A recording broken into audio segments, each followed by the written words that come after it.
I wanna scream out the top of my lungs. You really get those notes. I just imagine like a naked John Mayer just jumping through the clouds, and that gets you the note. You know, like top of my lungs.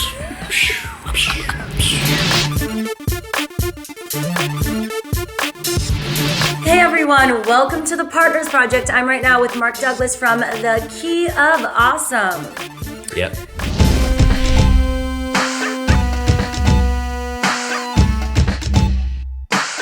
Which is under the barely political umbrella. Yes.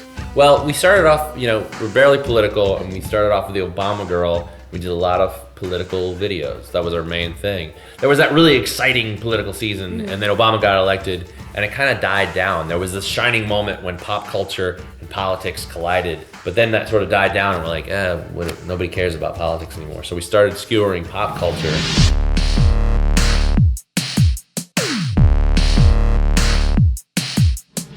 Now barely political is it's kind of like Utah jazz. So Barely Political is the YouTube channel, and The Key of Awesome is the awesome show on Barely Political, yeah. I mean, we're still barely political, but we're just barely political. A friend of mine, Rusty Ward, was writing content for this channel, and they had me come in just to do some impressions and like voiceover stuff. I'd do like John Edwards and Giuliani, and I was just like, oh my God, I can't believe you're doing this for a living. So I put down my carry sign, knew I had to make you mine. What were you doing before? I mean, it was a surprise to me that you could do this for a living. Well, I was a bellboy. No way. I was a bellboy way long. A bellman. Yeah, far after I was a boy. It was a great day job because, I could sneak out and go to auditions. But you were always into acting and comedy. Yeah, I was in a comedy duo. I did stand-up for years, sketch comedy, and just never quite, I'm a pretty bad auditioner. I can never quite, punch through. And then this YouTube stuff happened. Baby, let your mojo rise. It doesn't matter what the size. My particular skill set just fit like a glove into it. What is your skill set? I'm proficient in the, Microsoft Word. I do a lot of impressions. I write songs. I act. I write. When did The Key of Awesome actually begin? So basically, I got hired full-time. I was able to quit the job at the hotel and become part of this very, very kind of tight little team at Barely Political. I was at my kind of wit's end at the hotel because I was mainly like a doorman, and I'd have to hail cabs for people and stand out in the cold winter in New York. So I was like, am I gonna be doing this until I'm 60? Because I have no other skills other than just being a goof off. And so that's a skill though. Being a goof off, but professional goof off. That's why I was I saw this opportunity and I was like, I want in. And I just very aggressively just went after these guys and was like, give me a job. And then it worked. But and you once told me your parents, were they surprised that you started to do this full time? No, my mom was like, are you gonna go back to the hotel? I'm like, no. That's a great career. Well, how are you you're eventually gonna have to go back to the hotel, right? I'm like, no. They just still don't get it. I don't get it. I don't understand how I make a living doing this. It doesn't seem right.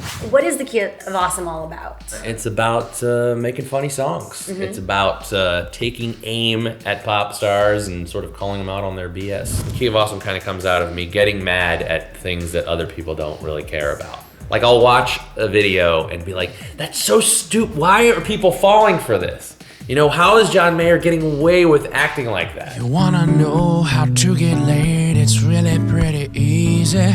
Sit down and write a love song. Make sure that it's cheesy. And then I just have to take them down. So I started with the political sex scandal song, and I'd written a few songs, but songwriting is the hardest thing for me to do. And Ben Rellis, who's the founder of Barely Political, was I just had the idea of I'm just gonna maybe play the guitar, kind of Bo Burnham style. Mm-hmm.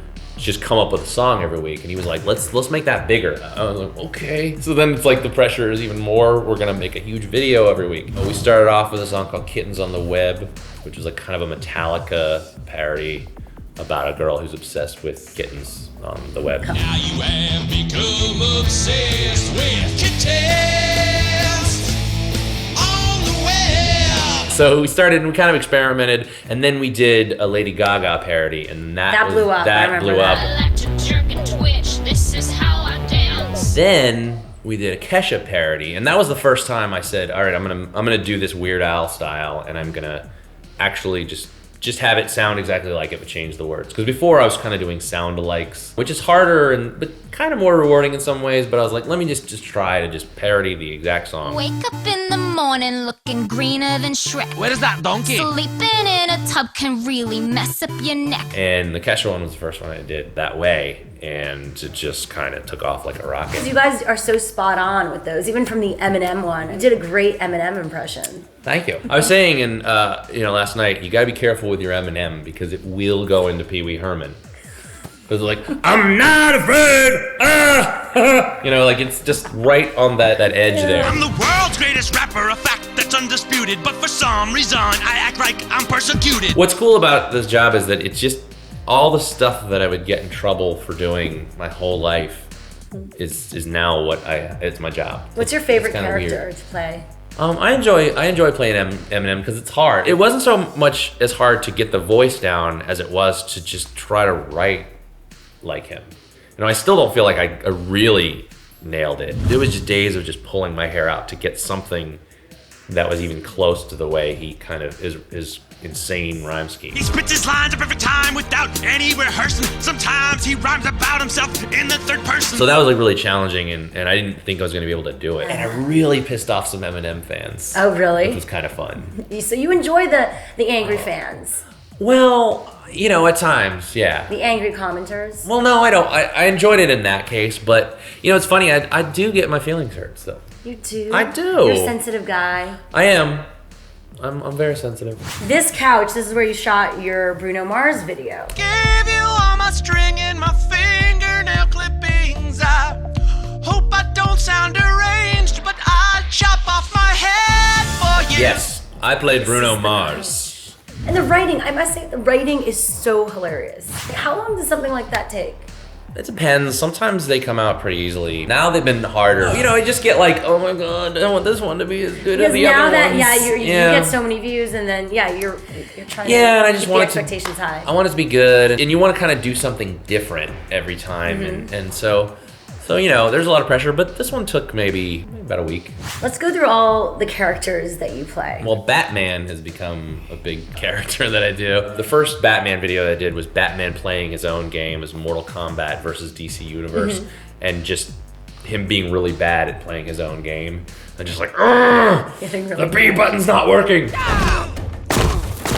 Come on. We had a script, but I just kind of was like improvising. This suit is really, it's just rubber on my skin, and it's just really miserable. And when I like act in this suit, You actually get angry. I get angry, but I also feel like I'm not really like doing anything.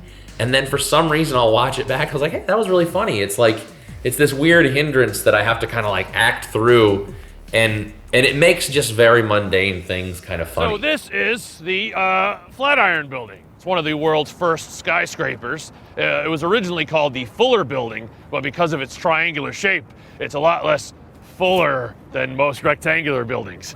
Fuller. Okay, so We have this series where Batman is a tour guide because he loses all his money, and he's like, over here is the Flatiron Building, and just I can't even remember some of the. Fun to see the reactions of everyone. Yeah, well, I forget. We'll be out in the park, and I'll be in a Batman suit, and I'm just be like, okay, what are we doing? What's the scene? What's the shot? Okay, let me just. And then people are like, Batman, and I'm like, oh right, I'm in a bat suit. So it's a freeing feeling to know that you just don't care about it. Of course. Let's go over some of your other characters. So you have Batman. Lord Gaga. Lady Gaga. And Lord Gaga. Was a character that I'd like to bring back. That was one of the first. We did Lord and Lady Gaga. I did a lot when we were doing the political stuff. I did a lot of Giuliani. Giuliani is sort of, it's kind of got this lisp, and when he talks, he does this thing where he kind of opens his eyes really wide. I haven't done it in a while, but it's sort of. What's it? How do you, there's no jokes in this act, but how do you study these characters? just kind of watch as much footage as possible and listen to them. If I can find sort of like the placement in the throat, if you can sort of find where they're speaking from. It's like Bill Clinton, for instance. You cannot go croaky enough. Do it first thing in the morning and not drink any liquids. It's that so technical. that it was just like this croaky. But you have to be careful as Bill Clinton because it can go into John Edwards. And of course, and it can go into Al Gore. It's like this real slippery slope. When did you discover you knew how to do all these voices? I think when I was a kid, I started just watching a lot of movies and would sort of repeat what I saw, and I remember in my room being like, I think this is pretty legit. I think I'm nailing this. And then I was like, maybe not. And then my parents would be like, holy shit, that's really good. So you have to find the placement in your voice for some of these accents, you know, and because they'll slip into each other. Like I noticed like George Bush will easily go into Matthew McConaughey because it's like sort of a pursed lips sort of thing. And actually my buddy Todd Womack and I like to have conversations as two halves of Matthew McConaughey's brain. Theme song! Todd, what the hell are you doing? Comments video. Associate new guy. Where should I sit? So, Todd, if you could maybe tell Shira Lazar, how many kinds of people live in this world? Shira, there's only 4 types of people in this world. There's spiritual warriors, like Shakira and myself. Industrial martyrs. Sure. Which care not about humanity or Eskimo savageness. And defensive drivers. Wow. You're very thoughtful. I think you left out musical soldiers. Do you make any money from this? Heck yeah. Just got paid today, homie. None of the stores will take it. You're starting to do live shows too? Yeah. You know, making these videos is such a full-time thing. You know, I'm usually pretty spent at the end of the day, but I just realized I got to get back to doing more live stuff. So I've been, booking some shows, doing every month. I'm going to do a Key of Awesome live. How does that work live? I'm gonna figure that out. No, I do some of them are pretty easy to do. Like my John Mayer song, is just kind of me on the guitar. Like that one works. But I'll bring Stasia up to sing some of the parts that she does. All right, so where do you see the Key of Awesome going? Straight down the toilet.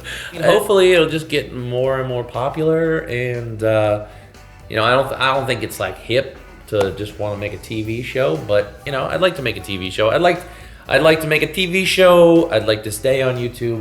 I'm trying to figure out a way where I can make those things happen at the same time and not ruin, I want to make a shitload of money. Oh my God.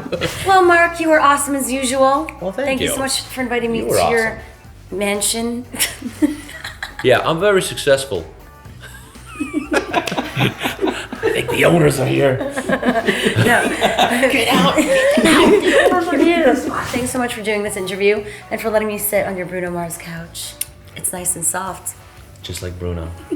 And thanks to all of you for watching. Once again, we couldn't do this without all of you. Once again, stay tuned. We'll be back next week with another Partners Project. Thank you so much to Mark for talking to us today. You could subscribe to The Key of Awesome right here. Subscribe to us right here. For outtakes from this hilarious episode, go right here.